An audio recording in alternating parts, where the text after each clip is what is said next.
compatriotes condamner ou s'attaquer aux Français et autres occidentaux avant même d'avoir mis le régime à mal ne sert donc à rien, tellement c'est évident qu'ils soutiendront tout simplement la personne qui se montre la plus habile et la plus capable. Si le régime se montre plus habile que l'opposition pour se maintenir au pouvoir, les Français soutiendront le régime. Si l'opposition se montre plus habile que le régime en le mettant en difficulté, les Français soutiendront l'opposition. Bref, les Occidentaux ne vont jamais avec les perdants et ne mettent jamais les perdants au pouvoir sans que ces perdants n'aient au moins fait leur preuve. Quand les Occidentaux regardent l'opposition comorienne se débattre dans ses incapacités, ils rigolent et sont souvent, malgré eux, obligés de se rabattre sur le régime à cause de l'ineptie de nos opposants. Il est donc clair que, n'étant pas dans nos pays pour des raisons humanitaires, les Occidentaux privilégieront avant tout leurs intérêts. Et ces intérêts ne sont pas forcément attachés à la personne de Mamadou, par exemple. Leurs intérêts n'y sont attachés qu'en apparence, tout simplement parce que c'est Mamadou qui est là, et ils ne vont pas chasser Mamadou tant qu'ils ne verront pas que la présence de Mamadou nuit à leurs intérêts, à cause de l'instabilité qui en découle. Mes chers compatriotes, les Occidentaux ne respectent et ne soutiennent que ceux qui, par leur détermination, se montrent forts et déterminés. Il suffit de le voir sur le plan international.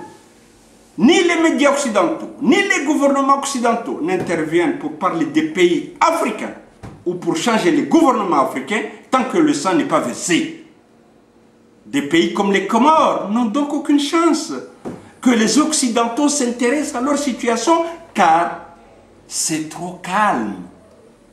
Les Comores ne changeront donc pas par la volonté des Occidentaux, elles changeront de par la volonté des Comoriens eux-mêmes, pourvu qu'il y ait des leaders qui sachent vraiment ce que le mot opposition veut dire.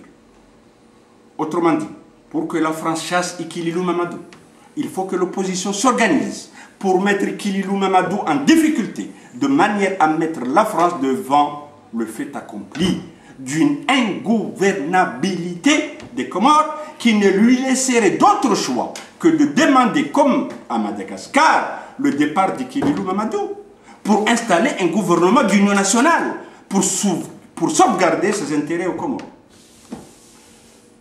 Et ceci ne veut pas dire s'attaquer aux Français ou aux intérêts français. Ceci veut tout simplement dire s'organiser pour s'attaquer directement aux intérêts Mamadou aux Comores, de manière à rendre le pays ingouvernable et instable. Et cela passe non pas par des actions visant à critiquer la France, mais par des actions visant à assiéger le régime Ikililou. Par exemple, dès ce soir ou demain, assiéger la présidence de la République, le Parlement et tous les édifices publics stratégiques par la force de 10 000 ou 100 000 militants déterminés, cassés, brûlés. Bref, montré par l'action révolutionnaire concrète que Mamadou doit partir. Ainsi, si Mamadou ne part pas de lui-même, ce qui est fort probable, devant un peuple déchaîné, la France n'aurait d'autre choix que de demander à Mamadou de partir, pour éviter que les Comores ne deviennent une autre Côte d'Ivoire. C'est donc par les Comores que la libération des Comores s'obtiendra et non par la France. Cher grand frère, M. Hassan Barouane, saisir la Cour constitutionnelle, pire comme action. On a déjà entendu Larifou, Bako et famille parler de saisir la Cour constitutionnelle pour lui montrer les preuves de la fraude. Mais quand même, mes chers amis, Larifou, Bako, famille, ne savent-ils pas que la Cour constitutionnelle elle-même fait partie des outils de fraude que Mamadou utilise pour se maintenir au pouvoir? Comme je l'avais démontré dans mes articles, les candidats, autres que Mamadou, se sont contentés bien naïvement de croire que c'est uniquement au niveau des urnes que l'on détermine la victoire électorale. Ils avaient oublié de voir la relation qui existe entre la transparence du processus électoral et le résultat des urnes. J'avais ainsi essayé de leur faire comprendre que quand un processus électoral est tronqué et non transparent et frauduleux en amont, on peut s'attendre à des résultats tronqués en aval au niveau des urnes. Un processus frauduleux et manipulé peut en effet faire croire à une victoire légitime de Mamadou sur la simple base du décompte mathématique des votes.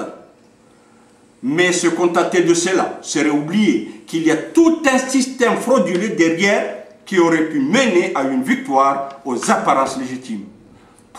Cour constitutionnelle inféodée, non-accès de l'opposition aux médias, brimade, corruption des électeurs et achat de conscience, utilisation des moyens de l'État à des fins partisanes, loi taillée sur mesure pour incapacité de l'opposition, etc. En omettant donc de tenir compte du processus électoral lui-même, les candidats autres que Mamadou auront fait une grave erreur stratégique. Or, c'est une telle analyse qui leur aurait permis de voir que leur seule chance de gagner consistait en fait à boycotter le scrutin pour ne pas servir de caution à la fraude et à tout faire pour empêcher la tenue du vote en rendant le pays ingouvernable avant le vote, de manière à obtenir un report du scrutin qui aurait pu faire que les élections se tiennent dans un minimum de transparence.